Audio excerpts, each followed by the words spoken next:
Boa noite a todas, todos, todes. Esse é o primeiro encontro do curso Aquilombando Direito e Arte, né? É um projeto vinculado ao projeto de extensão Escrevivências Jurídicas. É um projeto, né, que é organizado a muitas mãos, né, na verdade.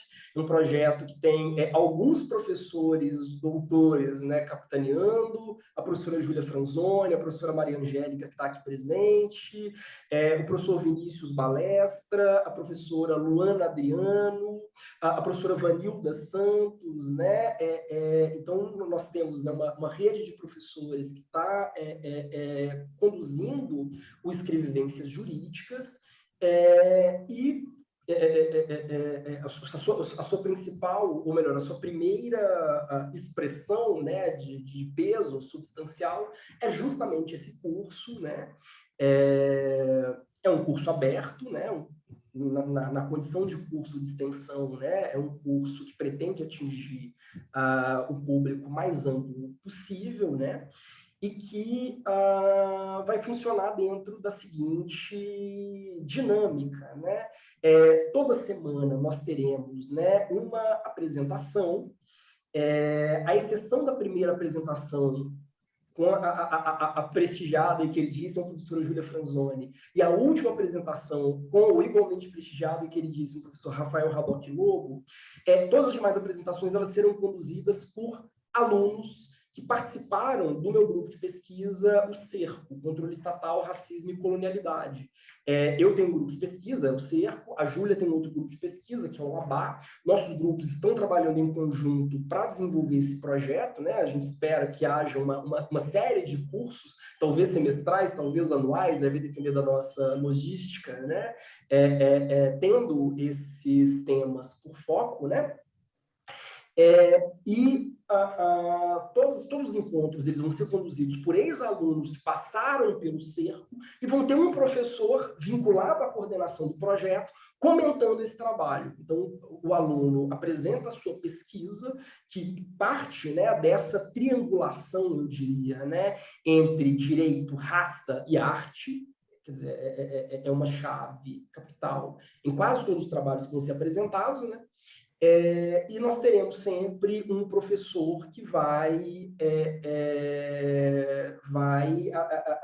comentar, analisar, discutir, dialogar, interagir da forma mais livre possível. A Maria Angélica até me perguntou, né, o que eu devo fazer? Bom, você faz o que você quiser, assim, na verdade, porque o espaço é seu.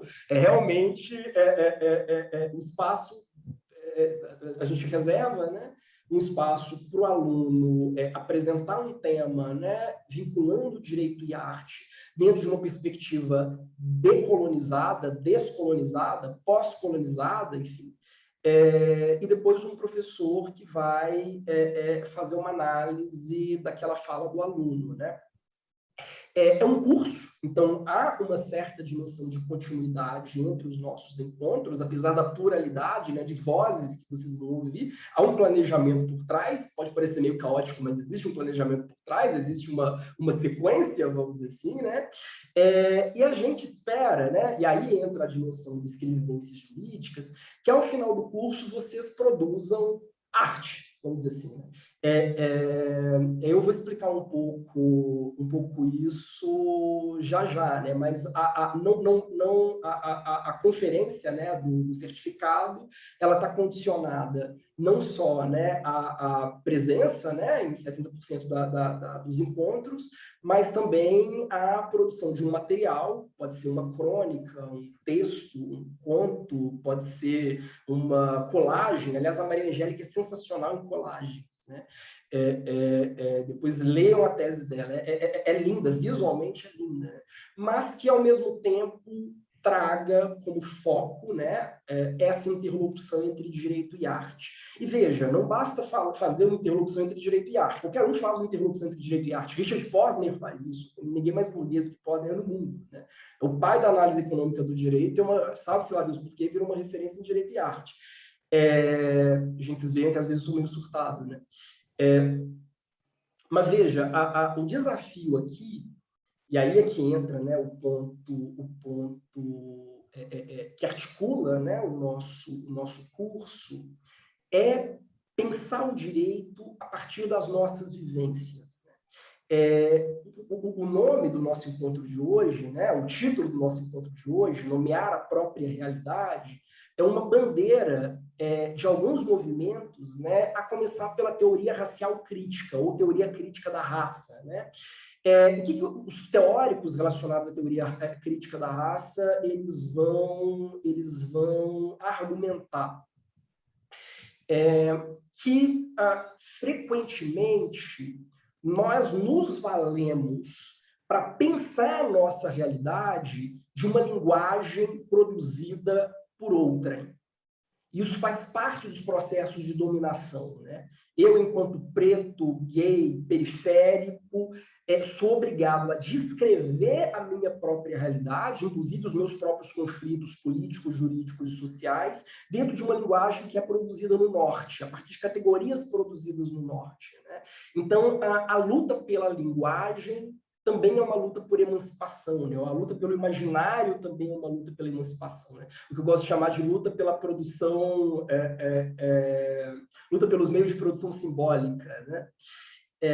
Então, a nossa capacidade de nomear a nossa própria realidade, né? De criar um vocabulário que nos permita pensar a nossa própria realidade em primeira pessoa, é uma etapa importante para a gente pensar em lutas por direitos, né?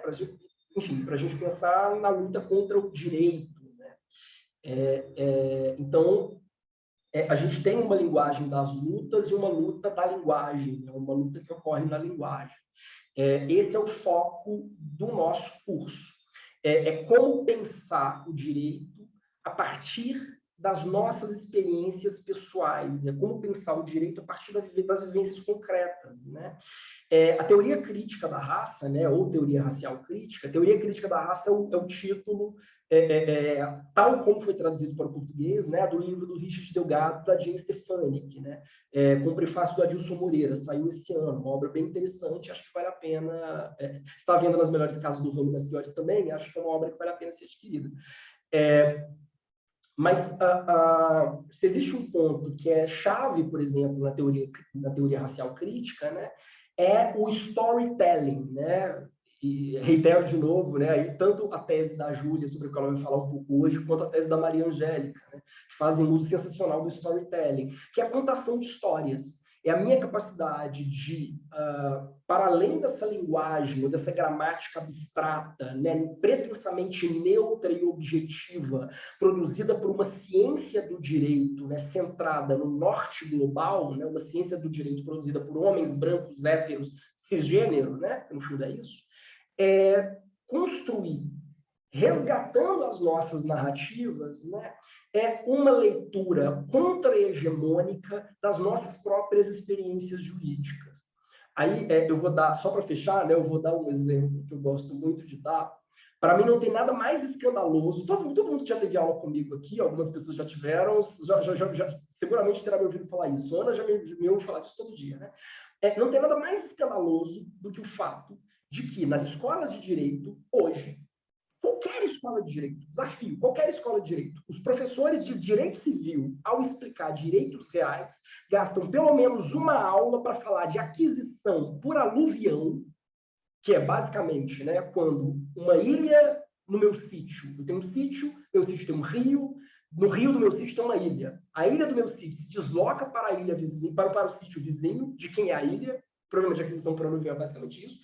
O fato de que a gente gasta uma aula inteira para discutir a aquisição por aluvião, e a imensa maioria dos nossos civilistas acha que debater direito de laje ou debater puxadinho não é juridicamente relevante. Aliás, me fala, como numa cidade como o Rio de Janeiro, no qual mais de 50% das pessoas moram em favelas, muita gente mora em palafita, como numa cidade como o Rio de Janeiro, os meus colegas acham relevante debater aquisição por aluvião. Eu só conheci uma pessoa na vida, eu só conheci realmente uma pessoa que já teve um problema relacionado à aquisição por aluvião. É um juiz federal. Como a gente acha que isso é relevante, e, por outro lado, não acha que debater puxadinho de direito de laje é relevante. Quer dizer, nós não temos sequer uma linguagem teórica que pense juridicamente os problemas dos grupos mais vulneráveis. Daí a necessidade de começar uma nova epistemologia, né? Estou citando a Júlia, né? O que a Júlia chama de epistemologia situada, ou aquilo que a Tula Pires vem chamando, né, perdão, de epistemologias coloridas, né? Ou ainda, né, o que o Luiz Simas e o Luiz Rufino chamam de pedagogia das encruzilhadas, né? É fundamental repensar o direito partindo dessas experiências concretas, situadas, desses grupos mais vulnerabilizados. Por quê? Porque esse discurso pretensamente neutro, em terceira pessoa e objetivo do direito, é, na verdade, um discurso que ele tem cara, ele tem gênero, ele tem raça. É um discurso feito porque mora na Lagoa, porque mora na Barra da Tijuca, porque mora no Humaitá. É um discurso feito por homens brancos de classe média alta, sem deficiência, que pensam olhando para além-mar, vamos dizer assim. Pensam olhando para a Itália ou pensam olhando para os Estados Unidos.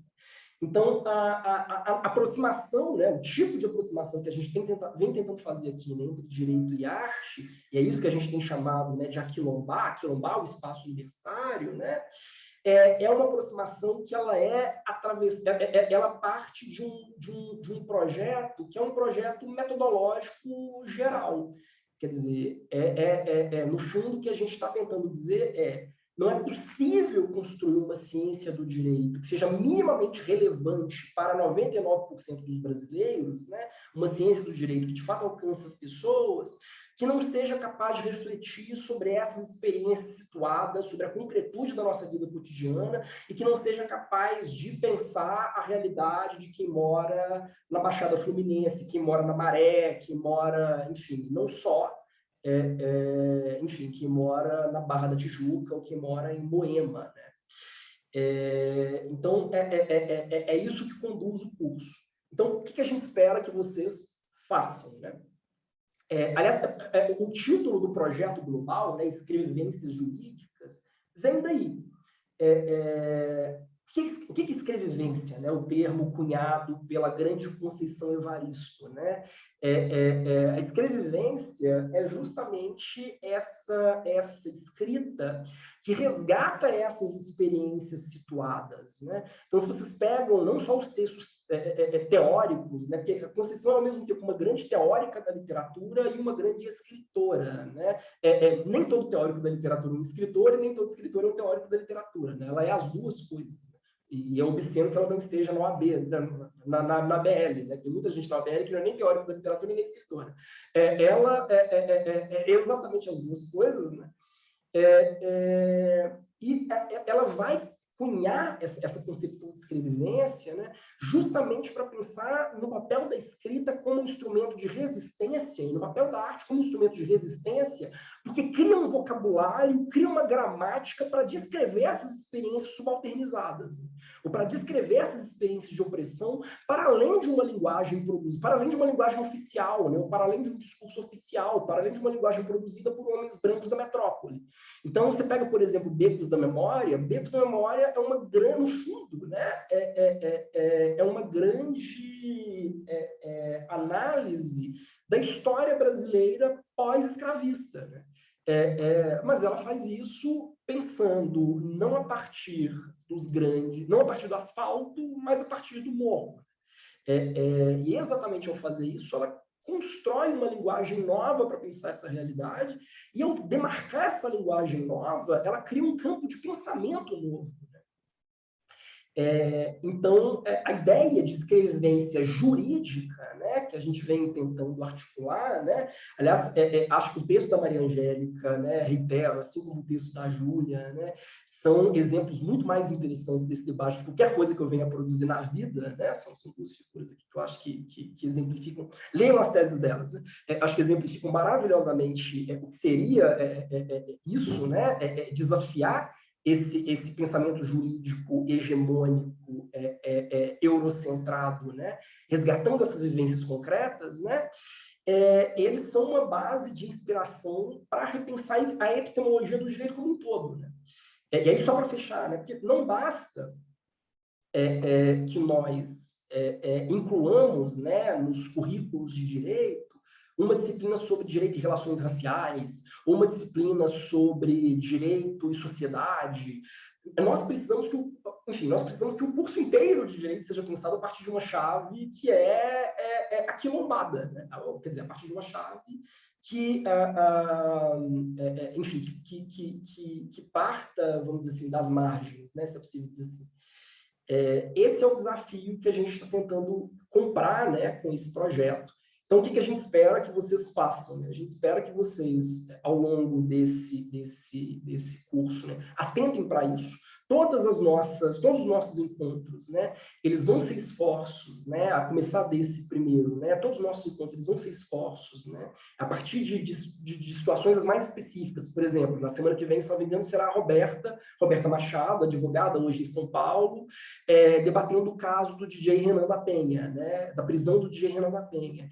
Então, ela vai pensar a situação do DJ Renan da Penha, enfim, a partir de uma outra lógica que não é simplesmente aquela produzida, enfim, por Alexandre de Moraes, né? Ou por Gilmar Mendes, né? Como pensar o direito e como pensar essas experiências jurídicas muito concretas, com a prisão política do Renan da Penha, a partir de um novo vocabulário, né? Todos os nossos encontros eles vão partir disso, enfim, um esforço para sensibilizá-los em relação a isso, né? E a gente espera que ao fim do curso vocês produzam também, vocês próprios, uma escrevivência, digamos assim, que não precisa ser propriamente escrita, pode ser, enfim, uma colagem, uma pintura, um quadrinho, enfim, uma música, mas que tente, né, por meio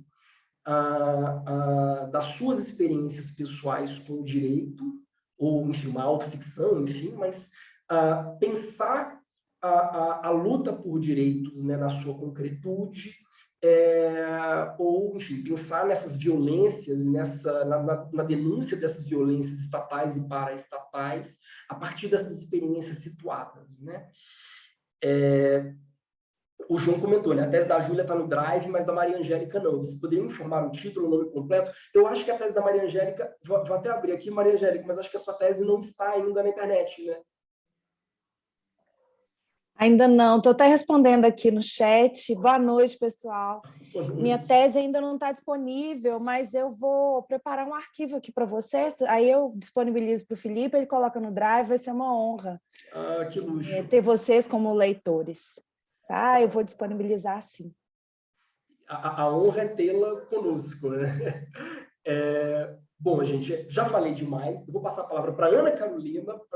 Na verdade, eu inverti totalmente a ordem, né? Porque a Ana Carolina deveria ter cerceado vocês. Né? Como a gente começou um pouco atrasado, eu já passo para a Ana Carolina, ela vai fazer as honras, vai fazer as devidas apresentações, ela também fará uma síntese ao final, né, Ana? Ana me dá a honra de ser o orientador dela até semana que vem. Semana que vem a Ana Carolina estará livre de mim. Mas, quer dizer, ela nunca estará livre de mim, porque ao longo da vida eu vou importuná-la muito, né? Agora eu quero importuná-la para fazer doutorado. Mas, pelo menos a partir de semana que vem já não será a minha orientanda. Espero que esteja no ano que vem apresentando também o trabalho dela, que é muito interessante, no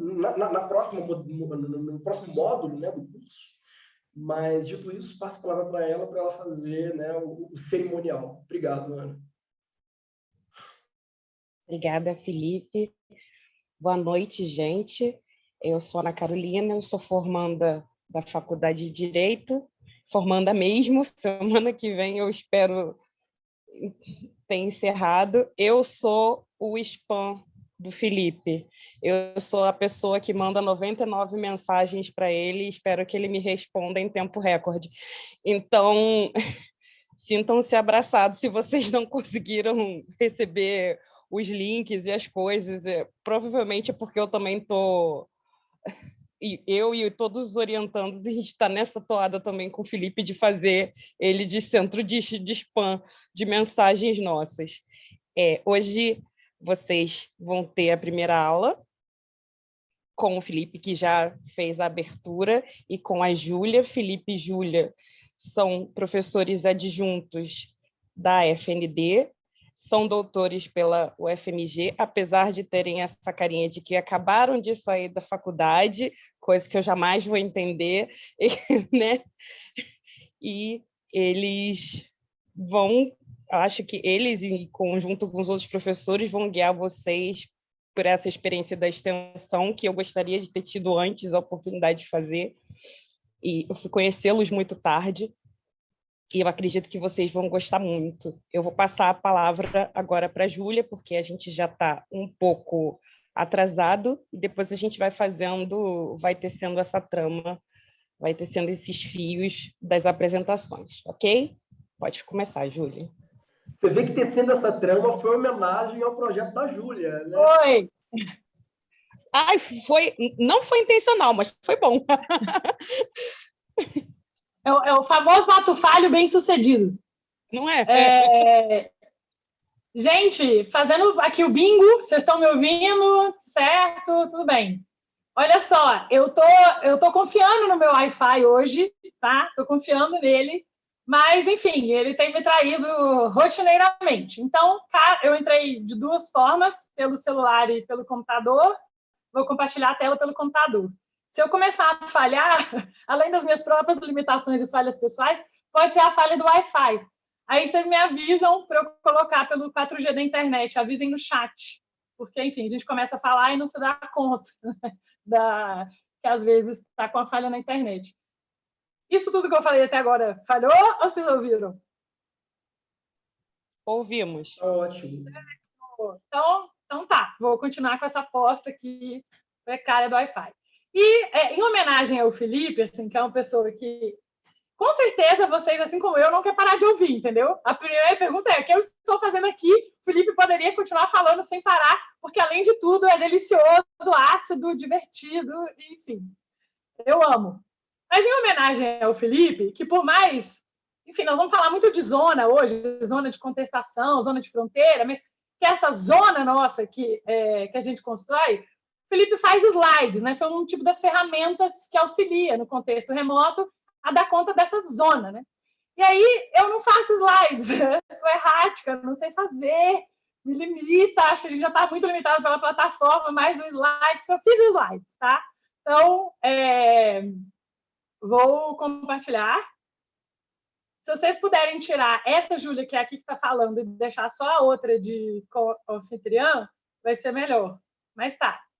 Vou pôr os slides aqui. Compartilhar a tela.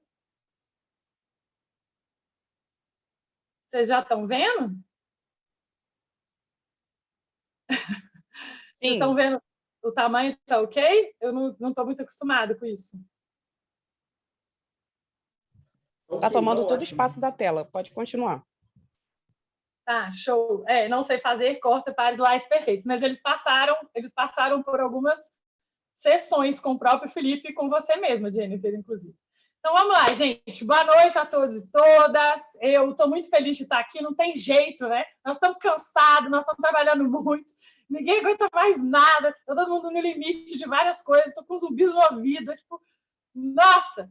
O Felipe estava num outro evento antes, falando no outro evento da pós-graduação. Eu dei aula a tarde toda. O João está aqui, meu aluno ingressante de teoria do direito. Enfim, hoje foi a última aula do curso de teoria do direito. Estou super comovida. Enfim, muitas camadas, entendeu? Mas não tem como, assim, não tem como. É uma alegria enorme. É uma alegria enorme. Está cercada, né? Está cercada pelo Felipe, pelos pesquisadores do Seco, por vocês todos, enfim. Não tem como, é uma alegria enorme, né? E aí, por conta dessa alegria, fiz slides e quero compartilhar com vocês uns pensamentos, assim, umas coisas, umas tramas. Talvez não dê para a gente falar tudo por causa do horário, porque somos limitados, enfim. Aí a gente fala o que der e vai ficar tudo bem. Felipe, na hora que você quiser falar assim, chega, entendeu? Você tem dificuldade de fazer isso. Então, já estou autorizando aqui. Entra e fala, chega! Posso até falar, Ana Carolina, agora você fala assim, Júlia, deu, entendeu? Aí, beleza. Tá tudo bem. Então, vamos lá. Junto com o Felipe, tudo que eu vou falar aqui é nosso, né? Vem sendo produzido coletivamente, desde que a gente se cruzou e a gente foi percebendo memórias cruzadas para trás, inclusive das nascências, das famílias e tudo mais, enfim. a gente vem pensando muita coisa parecida, né? E aprendendo muito com os nossos estudantes. Então, o que eu vou falar hoje faz parte de algo que eu já venho pensando coletivamente, né? Como parte dos projetos de pesquisa e de extensão que eu venho produzindo ao longo do tempo, né? Eu tenho um certo orgulho de dizer que eu fui uma doutoranda extensionista na UFMG, que é uma universidade... A faculdade de Direito é uma faculdade super branca, né? Uma faculdade, enfim... A extensão, então, lá, nem sei. É triste, né? Então, eu tenho orgulho de dizer que parte dessa história que eu estou contando faz parte de trabalhos extensionistas que eu desenvolvi no meu doutorado e faz parte das fabulações que a gente dá continuidade aqui no Rio, pelo nosso projeto de pesquisa que o Felipe já apresentou, o grupo de pesquisa, né? Que é o Labá, Direito e Espaço Política, que tem alguns projetos, dentre eles o Trama, que vem tramando com o cerco, sendo cercado, tramando com o cerco, enfim, que tem vários estudantes aqui também e que, com certeza, estarão no segundo ciclo do Escrevivências Jurídicas, que vai durar aí nossos 35 anos e cacetada sem aposentadoria. Então, eu, obviamente, preciso saudar esse espaço do projeto do Escrevivências Jurídicas, desse projeto de extensão, né? E acho que, assim, ser recebida por dois educadores brilhantes, que é a Ana Carolina e o Felipe, dois educadores brilhantes e generosos, é, sim, uma delícia, né? Enfim, é um motivo de alegria saber que esse projeto existe, que o Cerco está aí trazendo toda essa potência para dentro da FND, né? Cultivar esses espaços, enfim, e estar perto de pessoas com quem eu já tive a oportunidade de aprender, ler, ouvir, como Gabriel, a Luana, a Natasha, o Juan, a Roberta, enfim. Vários de vocês, né? Para mim é um espaço onde a gente encontra vitalidade, né? Uma vitalidade coletiva. E é isso. A gente, como o Felipe disse, né? E a Ana Carolina, no Fale Bem Sucedido, vem. Eu preciso marcar meu tempo aqui, beleza? Eu estou marcando. A gente vem tramando com o Felipe, com o pessoal do Cerco, como uma estratégia também de fazer parentesco, gente. A FND é assim, complicada. Universidade, academia, ela reproduz as violências estruturais que organizam a nossa sociedade. Ela não está fora. Seria completamente alienante achar que a universidade vai ser algum espaço de Éden, idílico, ou de, enfim, é horrível. Enfim, é um lugar que repete várias das violências, né? Mas também de algumas potências. Então, fazer parentesco com o Felipe, com o André, que está aqui na capa, isso é parte da explicação da capa, né? Essa capa, ela é o pano de fundo com o Felipe, né? Eu e o Felipe saindo de uma conversa em que a gente estava compartilhando várias questões pessoais que não dá para trazer aqui hoje, mas quem sabe numa outra escrevivência. E isso, tudo começa na livraria e o baile das loucas, né? Acho que esse é um pouco da rede das tramas que Cerco e Labá fazem. Baile das loucas, tudo começa na livraria, enfim. Gente, vocês estão me ouvindo? Eu vou perguntar isso de vez em quando, porque... Então, né? Tá. E aqui está o André, né? Que a gente forma esse homenagem, esse parentesco em homenagem na FND, eu, Felipe e André, contra as armadilhas de Satanás. Mas vamos embora, né? E, antes de eu mostrar isso, deixa eu continuar nessa capa para vocês prestarem mais atenção nas coisas engraçadas dessa capa, né? A gente vem se encontrando, Felipe e eu, muito do que a gente tem chamado, isso aí é a gente dos nossos grupos, né? Não é a gente, eu, né? De pedagogia situada. Né? Então, o que seria essa pedagogia situada que enreda e trama, sei lá, Labá, Cerco juntos, né? Que a gente vem fazendo, ao trancos e barrancos, essas ações, práticas, projetos, em prol de uma educação, de uma transformação que seja emancipadora, que tenham pedagogias emancipadoras, né? Pensando em pesquisa, ensino e extensão. E aí a gente parte de um lugar específico, que é esse: não há transformação sem coalizão. Isso tem tudo a ver com o título do evento. Né? E não há coalizão se não tem escuta. Não dá para você fazer parceria, parentesco, coalizão, se não tem escuta. Né? Então, a gente tem que saudar o projeto de escrevivências jurídicas também como um projeto de escuta, porque isso é raríssimo, inclusive, na Faculdade de Direito. Né? E, portanto, como um projeto com capacidade de gestar, de criar memória e repertório de transformação emancipadora. Né? Então, a proposta hoje da conversa, que é me interrompa, não tem problema, o Felipe sempre faz zoação de corte lacaniano, né? Como se fosse uma sessão de psicanálise, na verdade, o psicanalista só com vontade de ir ao banheiro, e aí ele vai e corta, né? Mas podem me cortar nesse melhor sentido, fazendo um contra-corte lacaniano, enfim. é um pouco de falar dessa zona de interseção em que estamos, né? Pensando aí as nossas experiências a partir do Labá, que está interseccionando, cruzando nossas experiências de advocacia popular, de projetos que se constroem com o campo popular, movimentos sociais, eu sou advogado popular, né? E a própria universidade também, né? Como que ela se adere ou não a isso, mais ou menos a isso, os nossos projetos de pesquisa e ensino e extensão. E, claro, isso tem muitos limites, tem muitas fronteiras, tem muitos problemas, tem muitas contradições e tem muita barroquice. É claro que tem muita barroquice, né? E aí também me encontro com o Felipe, a nossa mineiridade e a nossa estética barroca. Então, tudo aqui é limitado, tá, gente? Inclusive e, sobretudo, eu. Então, a ideia é a gente discutir produção do conhecimento, como o Felipe estava dizendo, e produção do direito em perspectivas situadas, marcadas, não neutras e não inocentes, né? Que não percam os rastros das criaturas e criadores, dos seus signos, normas, decisões, significados, sentidos, discursos complexos e contraditórios. Então, o nosso ponto de partida pode ser um ponto de entrada, né? Porque não é exatamente o início, ele é um meio, ou um ponto de saída também, porque ele é uma estratégia de fuga. É o seguinte: os nossos compromissos ético-políticos, esses nossos compromissos éticos-políticos e a nossa situação, e as várias camadas que cada um está nas suas próprias situações, implicam e devem implicar um rebatimento na forma e conteúdo dos nossos trabalhos, dos nossos projetos, das nossas pesquisas. É isso. Seus compromissos éticos políticos, as nossas situações, têm rebatimento de forma e conteúdo. Quer você queira, quer você não. Vamos experimentar com isso, né? É um pouco essa a proposta. Poderia parar aqui e falar, é isso, mas não, vamos continuar nas barroquices. Vamos lá. E aí, uma primeira coisa que eu queria trazer para vocês, com vocês, é isso. Com quem eu crio criaturas e com que criaturas sou criada e crio criações, né? Aqui é importante a gente lembrar que as parceiras, as sujeitas, as pessoas, precedem as parcerias. E com quem vamos abrindo caminhos, nos deslocando, aprendendo, discutindo, marcando diferença, brigando, se deslocando, fazendo aposta, pensando melhor. Com quem vamos produzindo e fazendo o que a Glória Anzaldúa chama de consciências mestiças. Ou a Angela Harris, que é do campo do direito, chama de consciências múltiplas, né?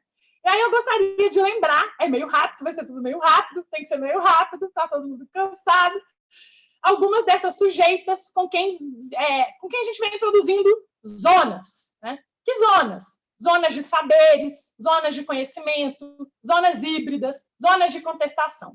E aqui tem algumas delas, né? Dessas sujeitas maravilhosas. A Dora Haraway, essa foto da Dora Haraway é tudo para mim. A Doreen Messer, a Conceição Evaristo, a Patrícia Hill Collins, a Glória Anzaldúa, a Chandra Monraiti, a Sandra Rádio, a Helena Gonzalez, a Tiela Sandoval, a Bel Hooks, a Paulo Preciado, a Melanie Stratter, a Patrícia Hill Collins, socorro.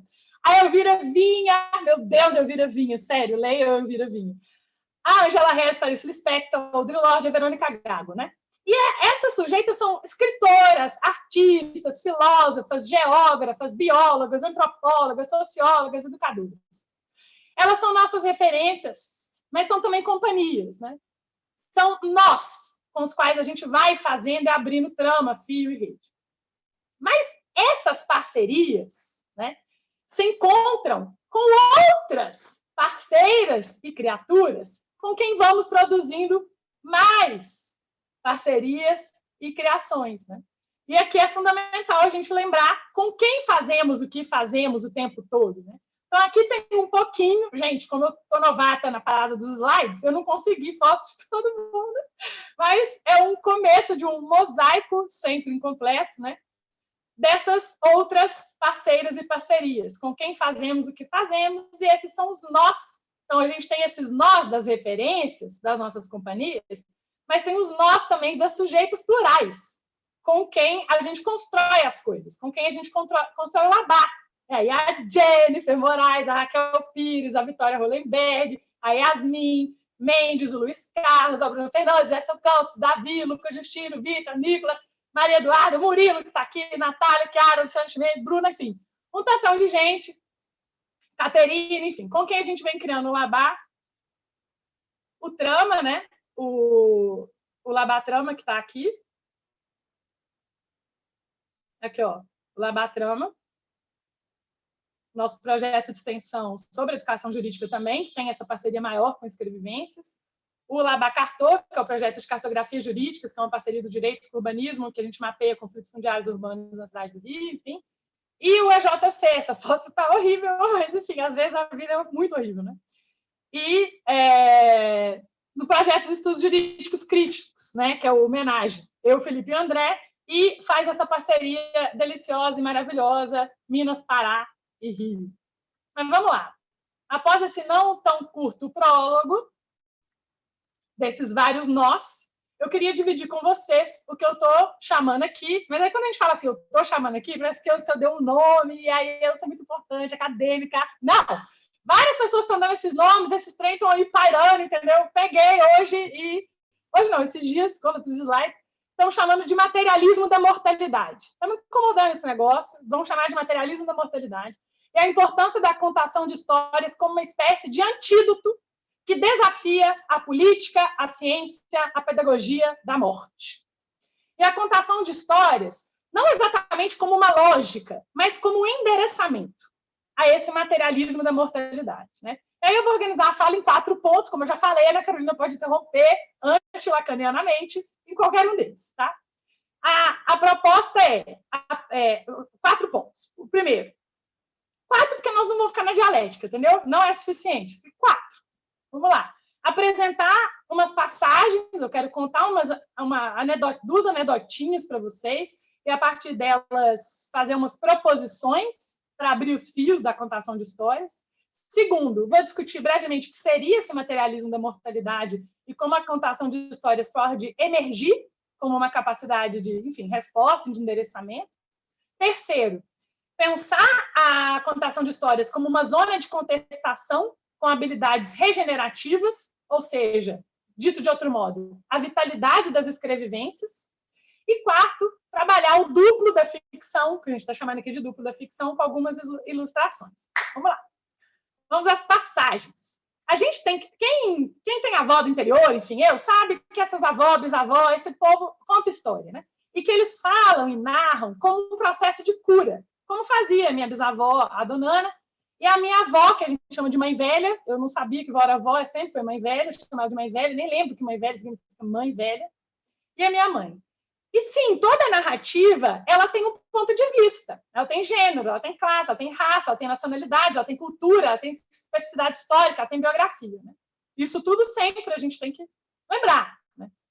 Vamos lá, vou contar uma primeira passagem que tem a ver com a Isidora e Isidora, as histórias da mãe velha, que no caso é minha avó. E esse desenho aí foi um desenho que eu fiz para minha tese de doutorado, que era o mapa afetivo da casa da região da minha avó, que é... Minha avó mora num bairro pobre, que é favelizado, que agora eles nem chamam de favela, que ela tem, que foi fazendo aqueles puxadinhos, né? Os filhos, foram 11 filhos, vários empregados, problema, família crescendo, vai fazendo aquelas casas que vai subindo daquele jeito, e uma laje maravilhosa com a maior floresta que você pode imaginar, com vista para o Porto da Pampulha. Enfim, essa é a... Aí que vocês estão vendo, essas árvores saindo do teto, é assim mesmo a casa da minha avó. Não é Gabriel Garcia Marques. É real o bilhete. Aí ela dava aula perto desse matadouro aqui, que ela mudou, enfim, vocês vão ver, ela dava aula aqui, fedia pra caramba, ela era professora estadual, e diz ela que fedia tanto que ela tinha medo das moscas carregarem os estudantes, de tanta mosca que tinha no lugar. Né? E aí aqui em cima tinha o córrego do Onça, e aqui é onde estão as ocupações da Isidora, como vocês estão vendo. Mas vamos lá. Eu lembro, né, ainda hoje, eu estava naquela crise do doutorado, que eu estou fazendo aqui, que era meio horrível, eu não quero escrever, eu não vou escrever, não dá para escrever, é impossível fazer doutorado e tal. Imagina agora na pandemia. Enfim, eu estava morando, passei uma temporada no inferno, 6 anos no Paraná, lá em Curitiba, nada contra, porém nada a favor, e voltei, e estava lá desesperada com o negócio do doutorado, e fui conversar com a minha avó. E aí eu estava engajada, quando eu voltei em Belo Horizonte, para uma articulação de movimentos sociais, entidades da sociedade civil, em defesa das ocupações rururbanas da Isidora. Né? Era, digamos, a última área do vetor norte da cidade de Belo Horizonte, entre aspas, dita vazia pelo município, que podia crescer, podia expandir e tal. Né? E desde 2013, essa grande área das regiões chamada Isidora pelo município, né? habitavam mais de 8.000 famílias desde 2013. Começaram 3 ocupações gigantescas, Ocupação Rosa Leão, Esperança e Vitória. Eu estava conversando com a minha avó, mãe velha, sobre essa região, que o município chamava de Isidoro, perto da casa da minha avó. E a minha avó, mãe velha, começou a resgatar umas passagens da experiência dela, quando ela migrou de Charrete com meu avô, de São Miguel e Almas de Guanhães. Sim, Minas Gerais tem os melhores nomes de municípios, não tem para ninguém. São Miguel e Almas de Guanhães, que fica na região do Cerro, que a gente vai descobrir fazendo escrevivência, que é da onde vem a família do Felipe e a família do marido do Felipe. Então, esses nossos antigos aí já se encontravam. E a minha avó, mais velha, mudou aí de São Miguel e Almas de Goiás para a região chamada de São Bernardo, do Vetor Norte, que na época não tinha nada, só tinha terra. Na época, minha avó e outros começaram a ocupação informal do bairro, que hoje é o bairro do São Bernardo, e ganhava a vida com muita luta, né? Ela conta que não tinha iluminação, não tinha água, não tinha nada. Então, eles iam até a praça mais perto, que ficava no alto do morro, com vara de bambu e fazia ligação de energia. Tinha uma única cisterna que dividia entre todo mundo e um cavalo, que era o João. Eu estou rindo porque a história é engraçada, não vou contar essa história, mas depois eu posso contar a história do cavalo João, que era o meio de transporte. E aí que ela estava falando essas histórias e tal, ela falou do povoado do Onça, o povoado que morava depois do território, e aí, depois do córrego, aí que está no desenho. Aí ela começou a me contar que nesse povoado do Onça, onde hoje, né, e desde 2013 estão as ocupações da Isidora, tinha um quilombo, o Quilombo dos Mangueiras, e ela sabia, conhecia o povoado lá, que morava depois do córrego do Onça, que tinha quitandeiras, que era quitadeira que é uma Isidora, essa mãe velha me contando. Ou seja, o nome que o município dava à região, nas leis, nos mapas, Isidoro, era mais uma das estratégias de apagamento e invisibilização das histórias que contam sobre a formação territorial, social, racial, econômica da cidade de Belo Horizonte. E o papel dos quilombos, das mulheres, dos trabalhadores nessa própria história, né? Olha que interessantíssimo, né? Parte das estratégias de luta dessa articulação que eu falei para vocês que eu compunha, a Resiste Isidora, foi resgatar justamente o nome. Isso é o nome da atividade de hoje, né? Nomear a própria verdade. A parte da estratégia de luta foi resgatar o nome Isidora, que foi mudado pelo município ao longo do tempo. Alterar como a região era nomeada, disputar o nome e a maneira de nomear como estratégia de fazer mundo. E aí a gente tira a nossa primeira proposição, né?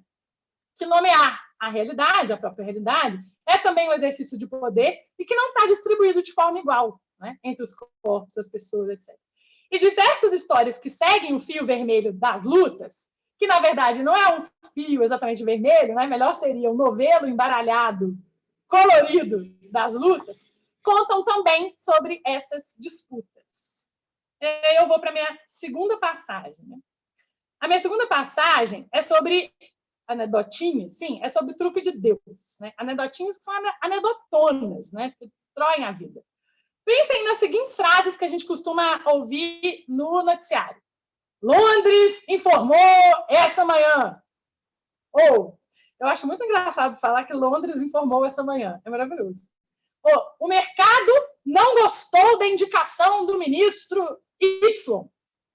Ou, por conta da ausência de chuvas, que agora a chuva tem agência, né? Por conta da ausência de chuvas, a conta de energia vai subir. Tomara que chova.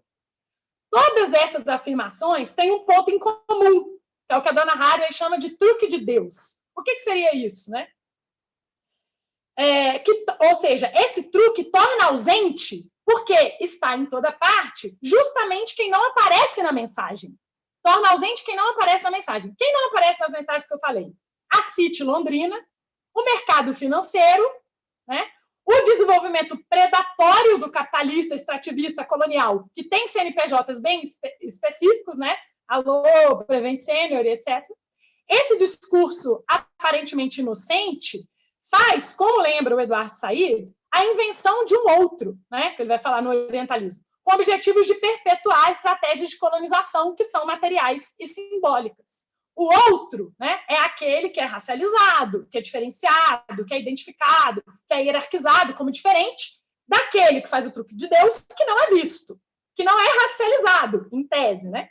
Porque são o referente, o ponto de partida para o que a Chile MB vai chamar de estratégias de espelhamento da própria modernidade, da modernidade.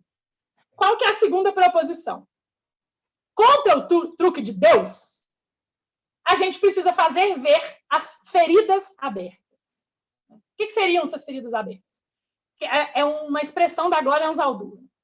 Sempre que duas ou mais culturas margeiam a outra, onde pessoas de diferentes raças ocupam o mesmo território, como na universidade, onde classes baixas, médias e altas se tocam, onde o espaço entre dois indivíduos se encolhem com a intimidade, pandemia, alô, pandemia, por exemplo, encontramos situações de fronteira, que a Glória Anzaldúa vai chamar de situações que são feridas abertas. Nós podemos pensar a situação fronteira, né, essa situação aqui e agora, como uma ferida aberta, como uma posição situada que é física, né, é uma ferida física no corpo, marcada, mas também simbólica. Tem corpo, tem território, tem desejo, tem discurso, em que convivem, né, nessa situação de ferida aberta, convivem de maneira desigual e não simétrica perspectivas de vários sujeitos, saberes e conhecimentos. Essa situação fronteira, ela não é um lugar tranquilo, inocente, neutro, mas é um espaço que também produz subjetividades. E essas subjetividades, marcadas pelas contradições, são também fragmentadas, né? Mas também, e justamente por isso, podem enxergar o mundo com o qual se relacionam a partir da compreensão de que as suas consciências são necessariamente híbridas, mestiças. Isso não é Júlia, isso é Glória Anzaldúa falando. Né? E aí, com essas proposições, eu convido vocês a entrar naquilo que eu acabei conhecendo o cara que, inclusive, era gato pra caralho, que escreveu o livro de ficção científica que eu usei na tese. Não tinha método, né, gente, para contação. Eu não estava conseguindo, assim. Onde que tem uma referência? É tudo uma zona, né? E aí eu falei, então vou usar essa literatura aqui. Esse livro de literatura que eu estou amando, que chama A Cidade e a Cidade, do China Miéville, né? E aí aconteceu de eu conhecer ele, eu fiquei numa fila quilométrica para pegar autógrafo. Aí as pessoas estavam pegando autógrafo só de um, eu levei uma sacola plástica com 25 livros. E aí, enfim, é isso. E na dedicatória que ele escreveu para mim, nesse livro A Cidade e a Cidade, ele escreveu assim, vá fundo na cidade. E aí eu fiquei pirando nisso, né, para sempre, porque é isso que a gente faz, fica pirando também.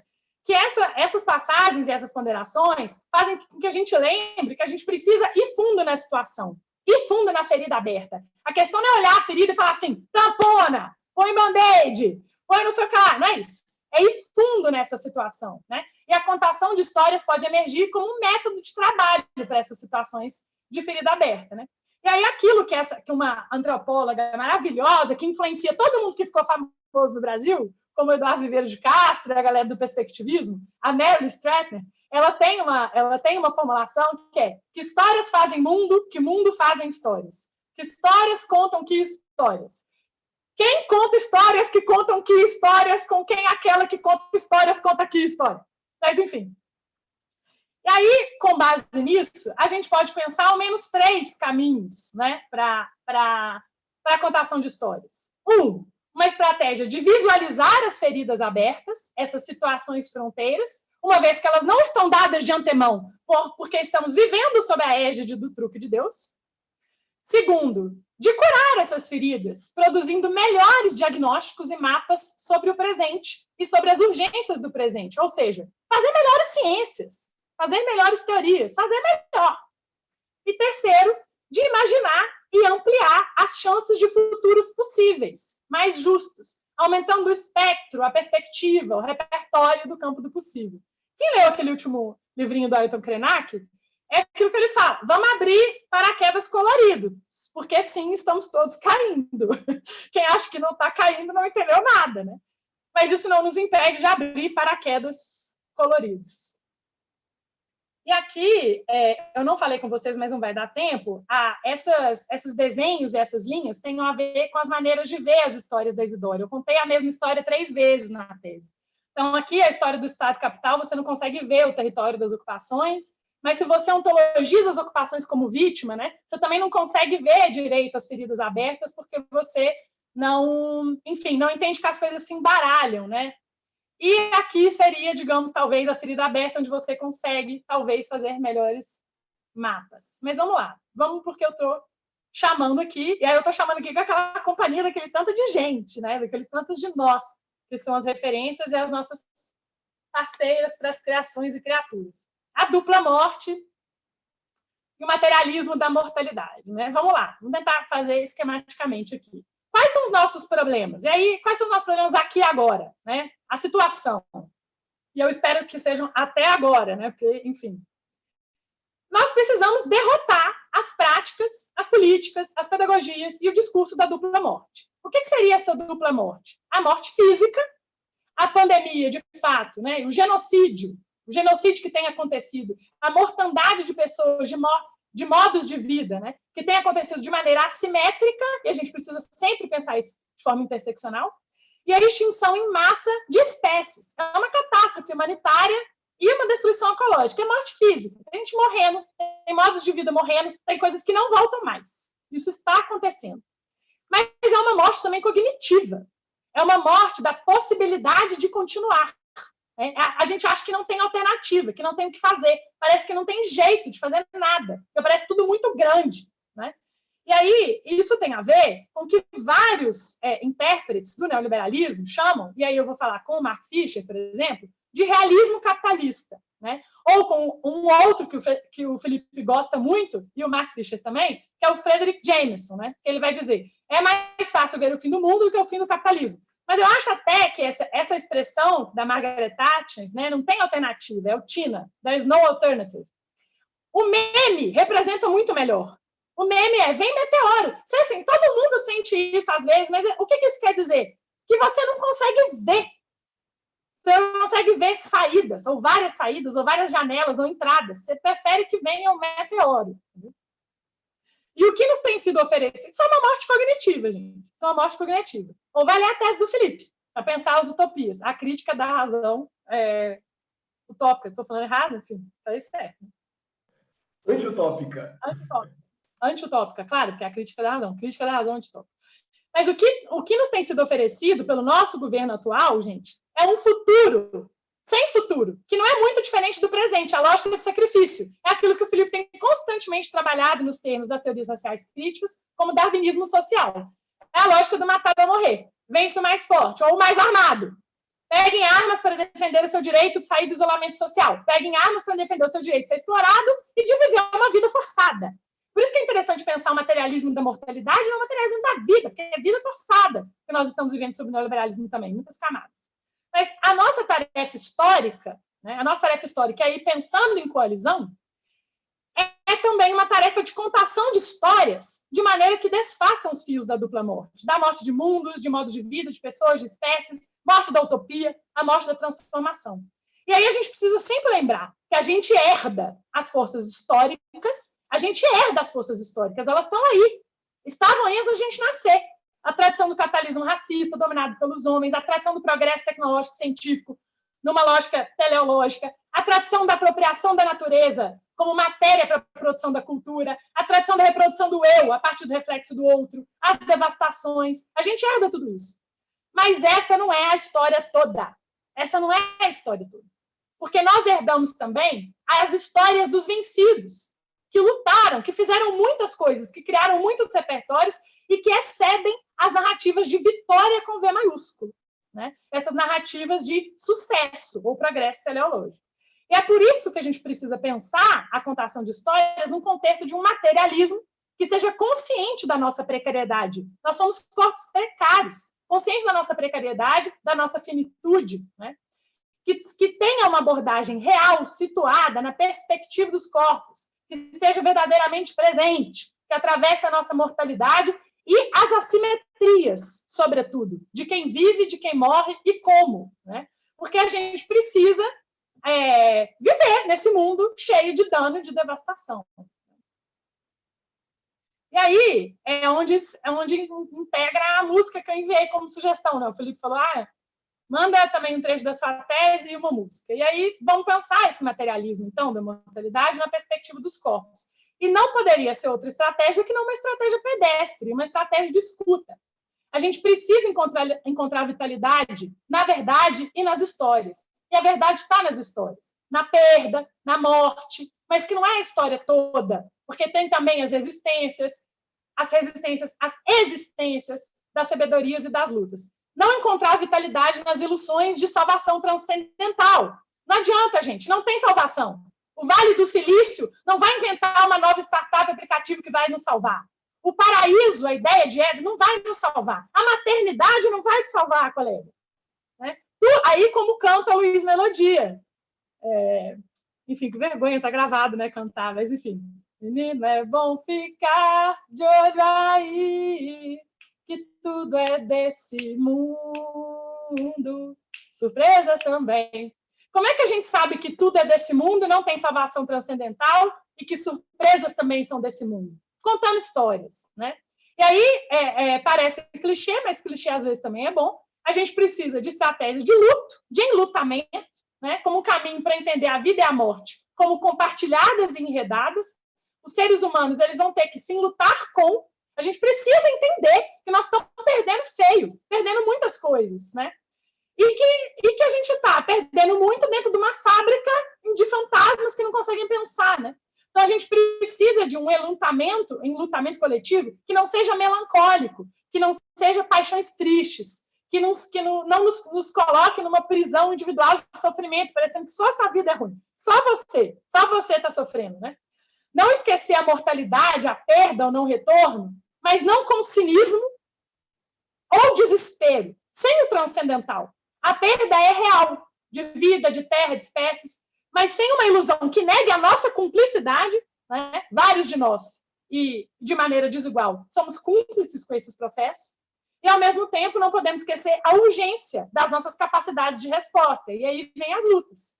As lutas no sentido de reconstrução, de reabilitar, de refazer, de fazer viver, de torcer, de desdobrar.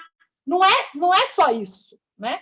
Respostas potentes para esses eventos devastadores, recuperação parcial de modos de viver e morrer, que merecem um futuro melhor, né? Ou seja, reconstruir nossas condições de seguir uns com os outros, sermos capazes de resposta. E acho que esse projeto é uma tentativa de fazer isso. Eu estou consciente aqui do meu tempo que eu estou contando, mas vamos lá. E aí, a contação de histórias entra como parte dessa estratégia de endereçamento a esse materialismo da mortalidade, a essa tarefa histórica de entender que a morte não é a história toda, né? E aí, encontrar vitalidade nas histórias, né, é pensar essa vitalidade também de maneira física e também de maneira cognitiva. E, para isso, a gente precisa problematizar a ideia de verdade, a ideia de objetividade. E pensando nisso, né, acho que andar com as feministas, sobretudo as feministas não brancas, a gente pensa muito melhor, né? E acho que foi assim que a dona Haraway aprendeu a pensar. Né? E aí ela vai problematizar a noção de objetividade, o conhecimento neutro, imparcial, essa verdade total, né? A partir da metáfora da visão. Né? Entender que todo conhecimento e produção de verdade está atravessado por práticas visuais. E que a gente precisa lembrar que esse conhecimento e esse saber está embebido, todo e qualquer conhecimento está embebido em relações e estruturas de poder. Não há como separar coisas que conhecemos de como conhecemos e de quem conhecem as coisas. Ou seja, a contação de histórias é também uma estratégia de entender o que é visível, o que tem sido considerado visível e o que tem sido invisibilizado pelas lógicas redutoras. E aí eu coloquei essa passagem da dona Haraway que eu acho muito emblemática, né? Eu não preciso ler, acho que vocês conseguem ler. E toda vez que eu leio, eu gosto de fazer teatro, como se eu tivesse sendo a dona Haraway, vocês não precisam passar por isso, quem é meu aluno sabe e sofre, né? Mas é isso, a dona Haraway vai pegar essa habilidade da visão que produz o truque de Deus para difratá-la, torcê-la, desdobrá-la para pensar outras práticas visuais. Não fugir da preocupação com a verdade, mas disputar a produção da verdade desdobrando os métodos, né? E aí é importante a gente lembrar que esse debate foi muito pulsante na década de 70, 80, 90, né? Dentro dos feminismos. Por quê? Se a gente está disputando a produção de verdade e a gente rejeita a verdade do truque de Deus, o que nos resta? Se a gente rejeita a verdade do truque de Deus, o que tem para fazer? E aí a gente acaba caindo numa polarização. Ou eu vou abraçar o pós-estruturalismo e a desconstrução e dizer a ciência é texto, e como texto ela vai ser sempre contestável e campo de poder. Então, essa é uma estratégia. Ou uma outra estratégia é construir uma objetividade crítico-feminista, uma objetividade crítico-marxista, enfim. E aí, eu acho, né, que com os feminismos não brancos, a gente aprende algo mais interessante do que recair nessas tentadoras dicotomias, né? O que a gente aprende, né? Primeiro que é um risco essa estratégia, a ideia da construção radical de tudo, ou a ideia de apostar numa objetividade, enfim, no empiricismo crítico de esquerda, sei lá, nesses termos mais duros, talvez. Quais seriam os riscos? De um lado, um certo extremismo, um relativismo, um cinismo, de que não haveria alternativa. E segundo, o risco de recair nas armadilhas do truque de Deus, que a toda hora a gente está nesse risco, né? Como muitas vezes os feminismos liberais ocidentais fizeram, inclusive os feminismos marxistas. E aí vale a pena, todo mundo, na teoria do direito, que é a matéria que eu leciono, dentre outras, direito de cidade, direito urbanístico, mas na teoria do direito, todo mundo cita o artigo Trending Topic do Twitter, no Twitter na época, do Dworkin criticando o Herbert Hart. Mas o verdadeiro artigo Trending Topic do Twitter foi da Angela Harris, criticando a Catherine McKinnon, que era uma feminista socialista, né? E nesse texto da Angela Harris, que é sensacional, e aí eu acho que está uma resposta, porque a Sandra Harding chama de ciência sucessora, de uma ciência melhor, né? A ideia de consciência múltipla da Angela Harris, né? Como uma estratégia não essencialista, que ela vai acabar dizendo que a Catherine McKinnon recaía, né? E aí, pensando as histórias como zonas de contestação, é muito importante aqui, pelo menos para mim, é importante deixar evidenciado que a gente não quer abandonar a ciência. A gente não quer abandonar o direito. A gente não quer abandonar a produção da verdade para deixá-las para quem faz o truque de Deus, para os homens brancos, por exemplo. Nós queremos e temos regenerado a ciência. Isso já tem acontecido. Reconstruído a objetividade em outros termos, em outras formas. E isso vale também para a teoria e para a prática jurídica. Gente, desculpa que eu grito, tá? Também quem é meu aluno e está comigo nos projetos já sabe isso há mais tempo, mas é assim mesmo, é o meu tom de voz. Então, essas estratégias, como eu estava dizendo, desses feminismos não brancos, eles têm essa estratégia de dobrar, multiplicar. Não é a estratégia da falta, não é a estratégia da subtração, é a estratégia da torção, da multiplicação, do desdobramento, né? Multiplicar e não subtrair. Fazer com, recompor-se em outras ligações. Entender que tipo de rede a gente quer fortalecer, que a gente não quer. Mapear, desativar padrões de objetificação, né? E eu acho que é isso, por exemplo, que os trabalhos da Yasmin e o Jefferson, do Trama, sobre o Ney Lopes, estão fazendo. Eu acho que o trabalho da Roberta sobre o DJ Renan da Penha, que eu tive a oportunidade de ler, também está fazendo isso, né? O trabalho da Natasha sobre Bezerra da Silva, por exemplo, né? Uma outra questão é abandonar a dicotomia e abraçar a disputa pelas práticas visuais. E aí, ou seja, torcer, desdobrar, envolver-se, enredar-se. Né? E terceiro, regenerar a visão para uma perspectiva parcial. E essa regenerar a visão para uma perspectiva parcial, eu acho que tem muito do trabalho do Juan, acho que vai falar nesse ciclo, utilizando as leituras do Derek Bell, que é uma das referências mais importantes no campo do direito para pensar a contação de histórias e pensamento político-jurídico. E eu acho que o trabalho da Jennifer e da Raquel também, costurando relações entre realismo capitalista e realismo racial, tem a ver com isso. E aí, eu espero que com isso eu acabe. Falem para mim se está tudo bem, se eu paro, se eu desisto, ou se eu posso continuar mais uns minutos. Continua, por favor. Não, Felipe, você não vai falar meu barato. Mas, Ana, eu confio em você, mas vamos lá. Então, a contação de histórias, como essa espécie de ferramenta, né, para endereçar o materialismo da mortalidade, ela tem algumas ferramentas, né, algumas, enfim, estratégias. A primeira delas é a corporealização. O que significa corporealização? Ao menos duas coisas, gente. Primeiro, denunciar que o corpo é a primeira estratégia de acumulação. Né?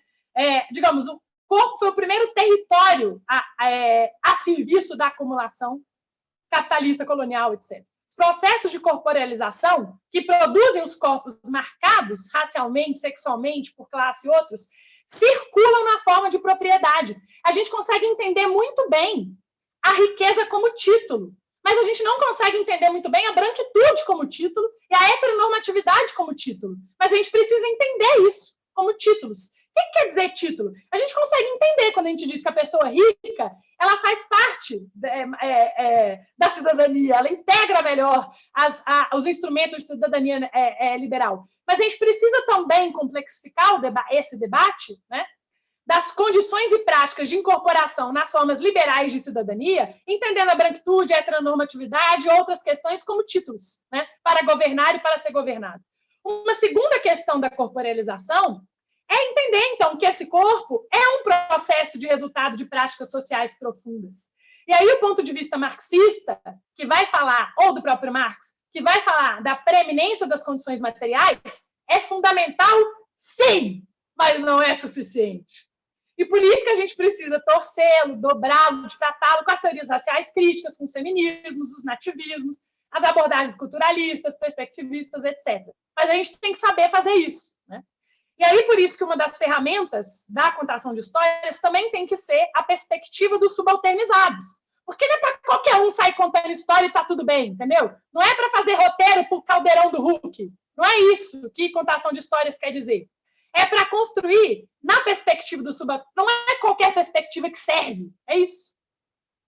É para construir da perspectiva dos subalternizados, formando redes de conexões. Por quê? Quando nós estamos falando da perspectiva dos subjugados, isso não é uma questão inocente, romântica, viva as vítimas. Ao contrário, essas perspectivas elas são preferíveis porque, em princípio, são as que têm menor probabilidade de permitir a negação do núcleo crítico-interpretativo de todo conhecimento. Por quê? Porque elas têm ampla experiência com os modos de negação, através da repressão, do esquecimento, de atos de desaparição. Os subjugados têm uma possibilidade decente de reconhecer o truque de Deus e toda a brilhante e cegadora iluminação do truque de Deus.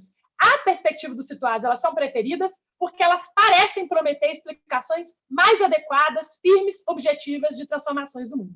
E aí a Patrícia Hill Collins tem muito para nos dizer, né? Porque é a gente pensar, por exemplo, diz respeito à ideia de que se conhece o mundo sempre a partir da situação sociopolítica e econômica que se ocupa no mundo enquanto um corpo generificado, racializado, classizado, sexualizado, etc. E aí, quando a Patrícia Hill Collins baseia sua teoria da subjetividade sobre a figura da mulher negra e a chama de outsider within, ela está falando algo que se relaciona com o que a Glória Anzaldúa estava chamando de ferida aberta e de consciência mestiça também.